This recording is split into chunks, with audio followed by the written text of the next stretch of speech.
Hey guys, alright, we are back with another alternate history hub. This time, what if Stalin never came to power? Very interesting question to ponder, because it would have been Trotsky that came to power. I don't know much about Trotsky, so I cannot really make any predictions for this video. So we're gonna go ahead and learn together. Let's just dive right in. Is Joseph Stalin, the tyrannical dictator of the USSR whose rule was built off of fear and ideological brainwashing. Hi, Joseph The legacy Stalin. of his actions have cast a shadow over modern history. Wait, what do you do? No, I take it back. Stalin was a complex figure. He was a small, uninspiring, and sickly man who was somehow able to rule the largest country on earth simply by sheer brutality. Born to a devout and poor family in rural Georgia, not that Georgia, he never should have ruled, but he did. And just like figures in the 20th century like Hitler, FDR, and Churchill, him being in his place at this time in history changed everything. And the only way to truly know how different the world would be without Stalin is to take him out of it. And so that's why I have a scenario. What if Stalin never came to power? Well, before I can discuss that, here's some historical context. Now, if you already know all of this history, just click here and skip to the scenario. Go ahead. Do it. Personal stuff. Oversimplifying the first 20-something years of his life, little Stalin was born in Georgia under the Russian Empire. He was born with a mustache, with his parents in a poor household. His real name was... His mother wished for him to become a priest, and he received a scholarship to go to the Tilthy Spiritual Seminary. It was here where he began reading the controversial views of Karl Marx, and ironically became an atheist. At this point in his life, in 1901, Stalin began running with a different crowd, as in an underground revolutionary Bolshevik movement bent on bringing down a corrupt autocracy. You know, kid stuff. Yeah. After reading the Everyone's works of a part of Vladimir one. Lenin, Yeah. Stalin wanted to hop on board and quickly became comrades, with Vladimir himself.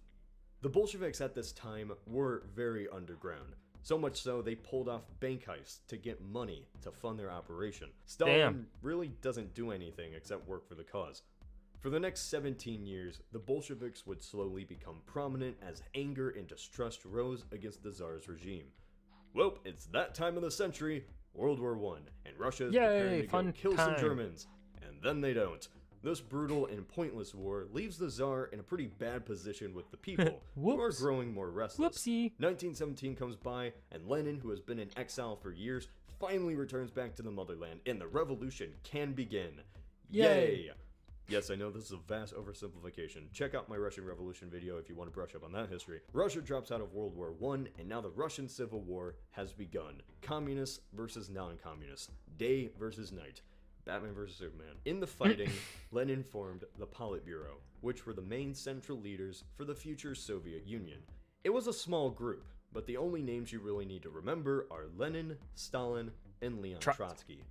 Trotsky is the main guy we need to focus on. Crazy. Without Stalin, he is the obvious replacement. Why? Because he was supposed to be. Who is Leon Trotsky? Trotsky grew up in Odessa, where he grew discontent with the Tsar's regime, its anti-Semitic policies, and hardship against the working class. There, he wrote about his communist sympathies as a journalist, and was arrested at the age of 18.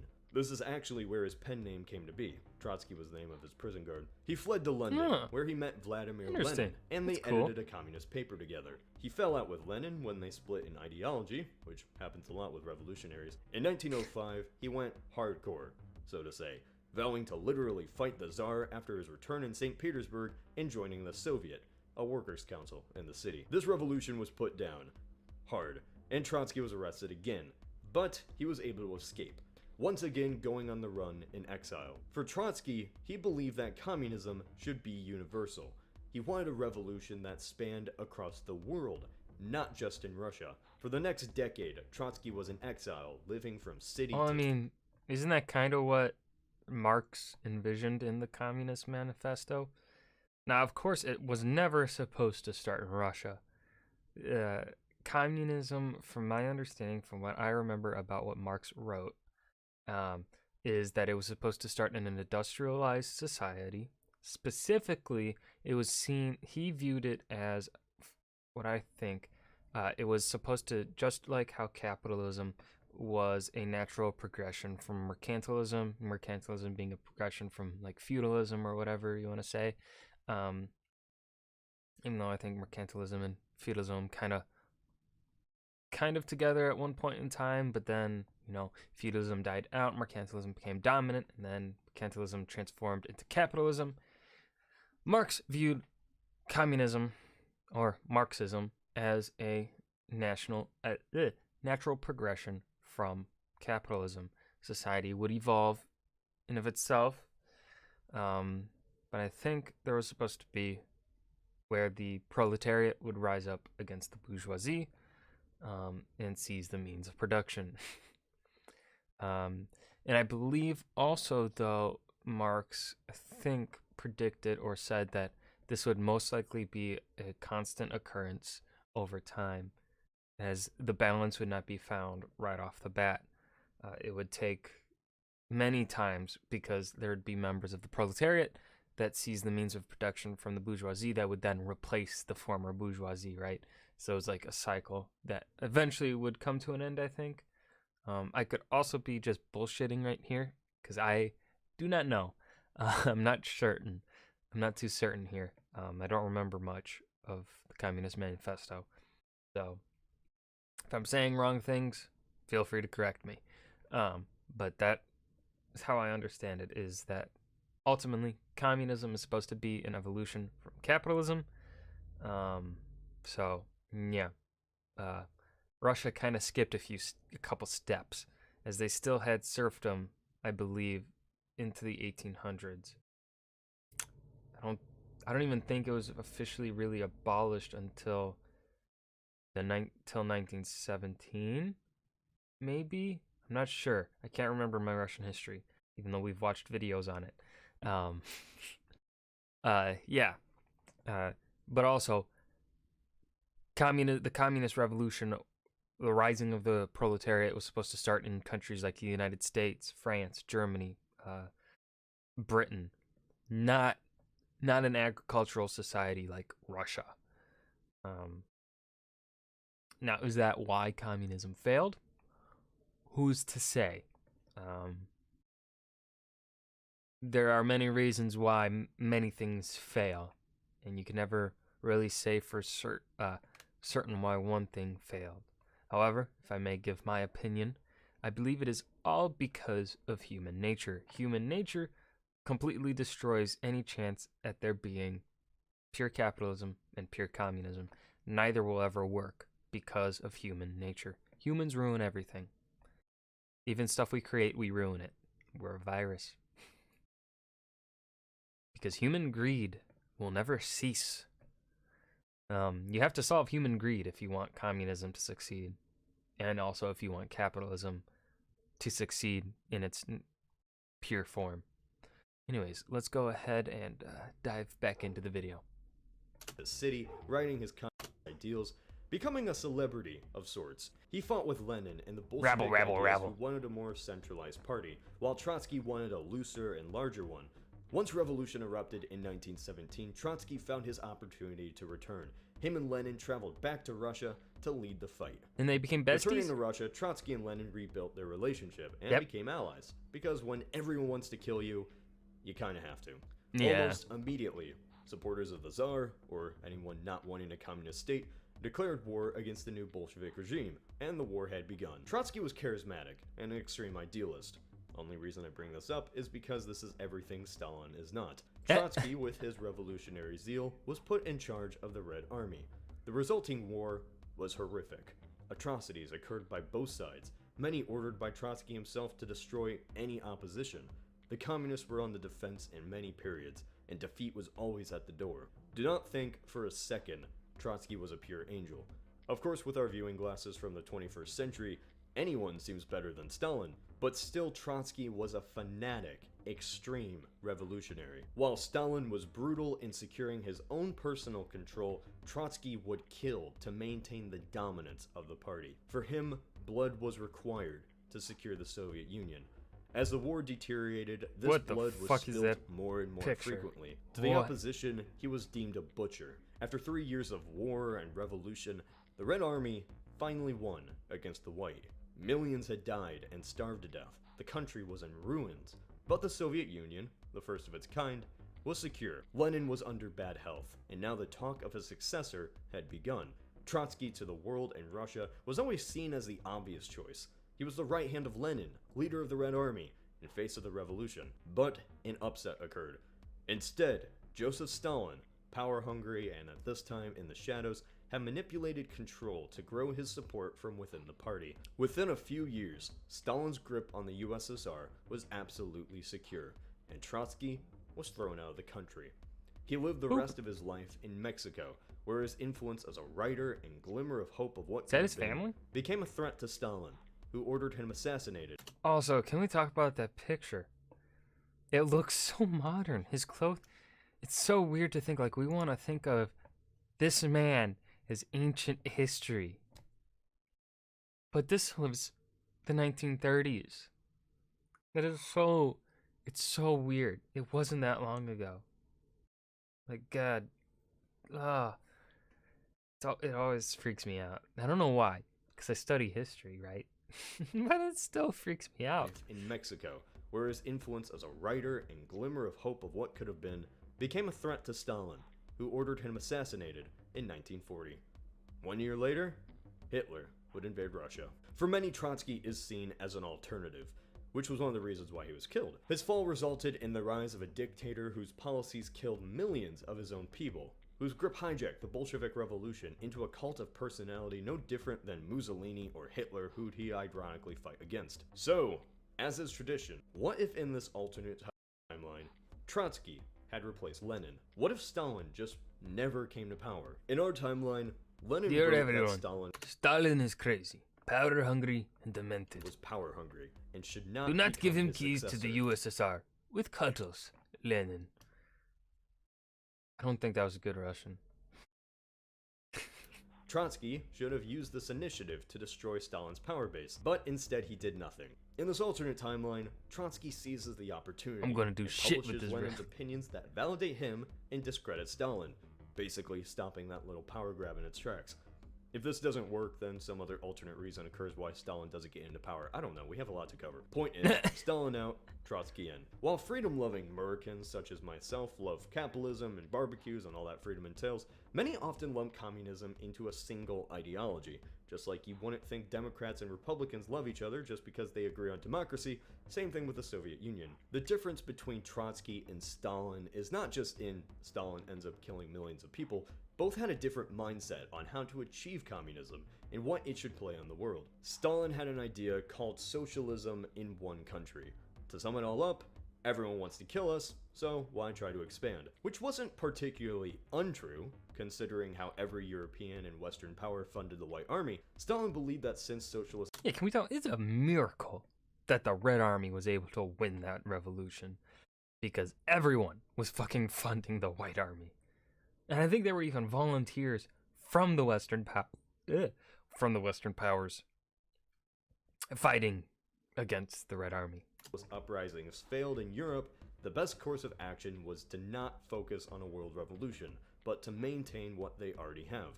And what do they already have? Stalin. So, keep me in power. Trotsky and his followers, who happened to follow Trotskyism, well, very much disagreed with this idea. Communism as an end goal isn't supposed to have borders, so this one country approach didn't go over too well. They were more traditionalists, believing in Marx and Lenin's idea that workers all around the world will unite, and global communism will be a natural thing. Trotsky, as a hardcore revolutionary, believed the Soviets must fund socialist uprisings across the world to make this happen. In this alternate timeline, the Soviet Union does not go down the path of Stalinism, no duh, but instead goes down the path of Trotskyism. What's this change? A whole lot. Of course, in a scenario, not everything can be accurately predicted, so every tenet of Trotskyism might not be followed, maybe because of opposition, or just it doesn't work that way.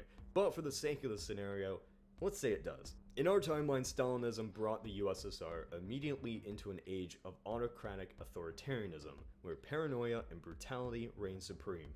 Just as the Nazis expelled and destroyed any opposition, immediately a cult of personality circulated around Stalin. Purges on an immense scale hunted down old Bolsheviks who had disagreed with him to extinction. Anyone and everyone who was a potential threat was either shot or sent to the gulags. In this alternate timeline, the Soviet Union is not one authoritarian centralized state.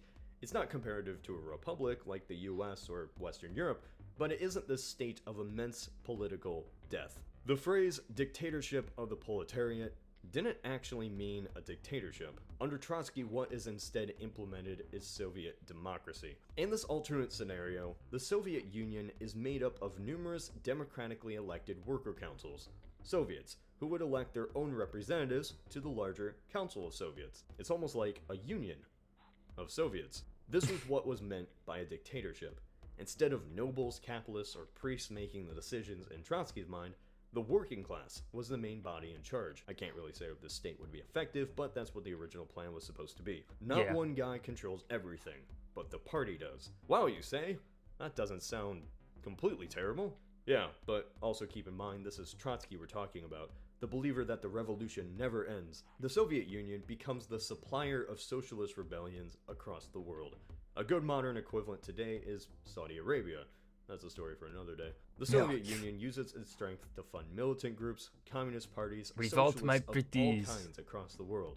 Under Stalin, the Soviet Union turned its back on these revolutionaries, except for in Spain. With the socialism in one country idea under Stalin, the Soviet Union was only supposed to preserve itself, or, simply put, Stalin wanted to preserve Stalin. With Trotsky as leader, the USSR takes a more selfless approach, for lack of better words. The constant revolution must be achieved. Now, whether they succeed in doing this in this alternate timeline is up to your opinion. But what this realistically does is, 1, makes the USSR far more antagonistic to the West than in our timeline when Stalin was focused on his people, 2, drains a whole lot of USSR resources, and 3, pisses off a lot of people. Under Trotskyism, the USSR is a much more prominent antagonist in the 1930s. Oh, so like how the Soviets created the Eastern Bloc in the Cold War, you say? No, this is an entirely different mentality. That whole takeover post-World War II Iron Curtain funding communist regimes in Asia wasn't for the noble idea of spreading a socialist utopia. It was to create a buffer zone against Russia's enemies. This mentality was born with Stalin. In this alternate timeline, Soviet foreign policy is extremely combative and zealous, but doesn't prioritize Russia's safety over others. This was Lenin's main idea, and with Trotsky, it would continue.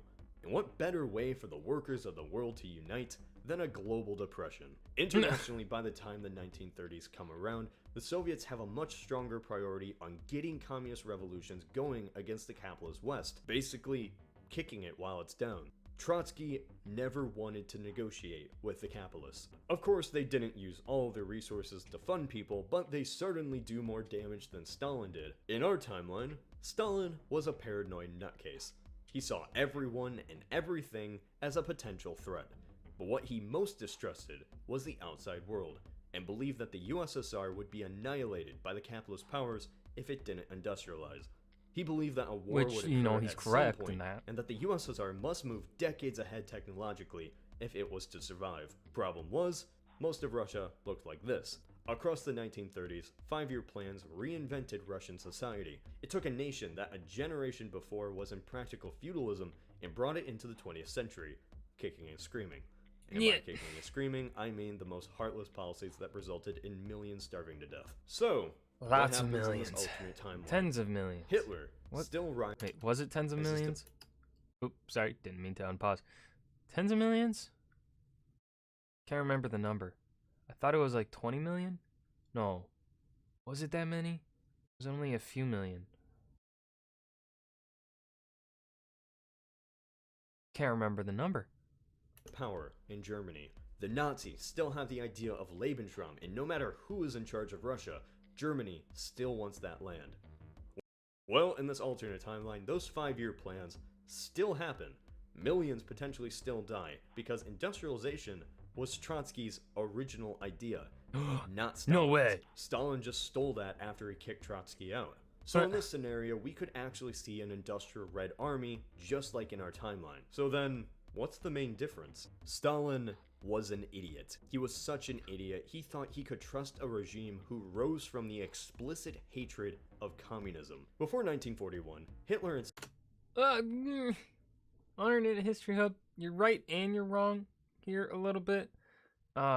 Stalin certainly did not trust Hitler. I think Stalin definitely thought Hitler would not want to fight the war as long as he was still at war with the West, right? I think that was what was going through Stalin's mind is, why would Hitler subject himself to a two-front war? That's suicide, right? Because Russia would not be capable of fighting a two-front war, as seen by their efforts in keeping the Japanese away from fighting them, but also the Japanese didn't want to fight the Russians, so they had a mutual interest in not wanting to fight each other.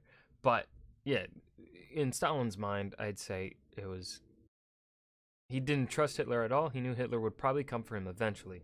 He probably thought he had way more time, and he thought that Hitler would never do it so long as he was at war with the Allied powers. Stalin had a bit of an alliance after invading, raping, and massacring the Poles between them. Most Russians with common sense saw that Hitler couldn't be trusted. In fact, many people reported that the Nazis were preparing an invasion. But Stalin did nothing. Trotsky, on the other hand, saw the danger that Nazism truly was. The intense anti-communist rhetoric, the violent ideology, the "hey, we're going to take your land" thing. In this alternate timeline, I believe Trotsky would not have sat back and allowed the Nazis to dictate the war on their own terms. In this alternate timeline, it would be the USSR that would invade Nazi Germany, not the other way around. Trotsky, although he was an intellectual and believed in a less authoritarian way of governing, was still brutal. He led the Red Army for a reason, and if he was in charge, Russia never would have sat back. In this scenario, instead of the Nazis' quote surprise attack on Russia, the Soviet Union invades Poland and Germany.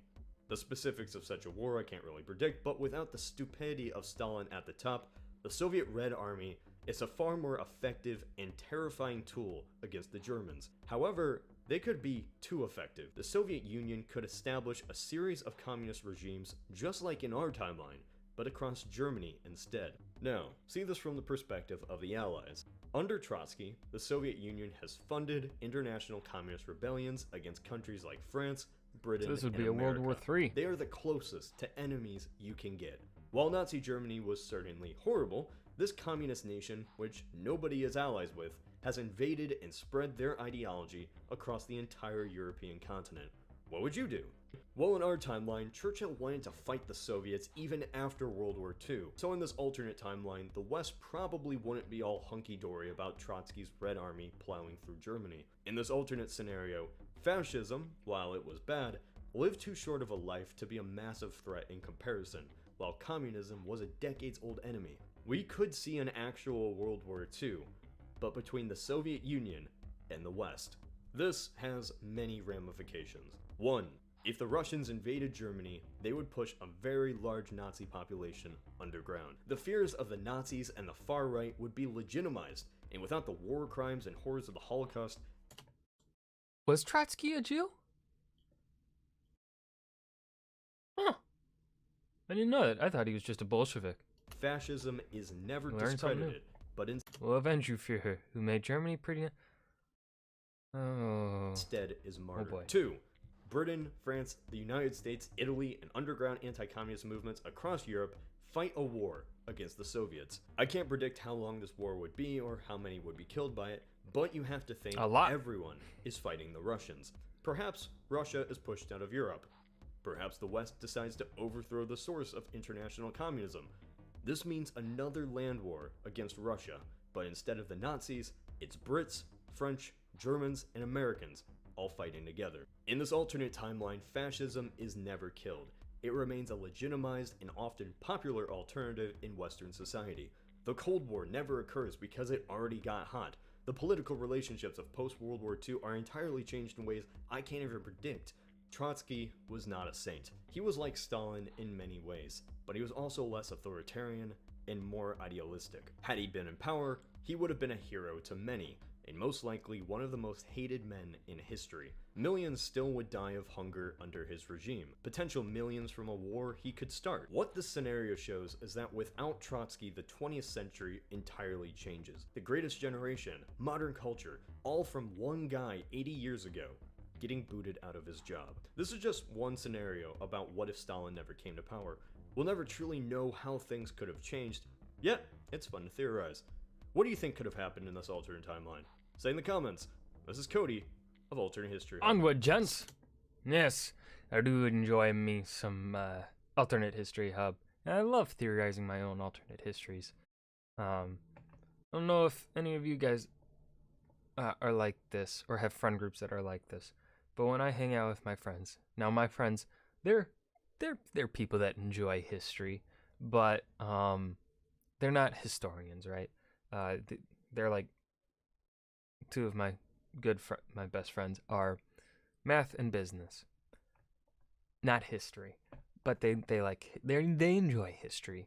But they always ask me if we're playing like a historical game or maybe we just go on a tangent sometimes. They'll ask me about alternate history scenarios, and it's fun to theorize those with them. So yeah, that's one of the reasons why I really love Alternate History Hub. Um, I think this would probably be the most plausible scenario. I don't know enough about Trotsky to really say anything different from Alternate History Hub here. So, yeah. But I think I would agree on that point on Trotsky probably would have been slightly less authoritarian than Stalin.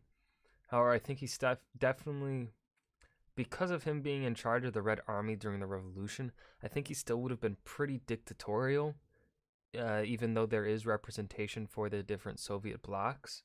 I still think he would have been enjoyed his station of power as supreme leader of the Union. Um, I also do think he probably would have been a bit more aggressive. How that war would have played out because if we look at the time, it really depends on when he invades.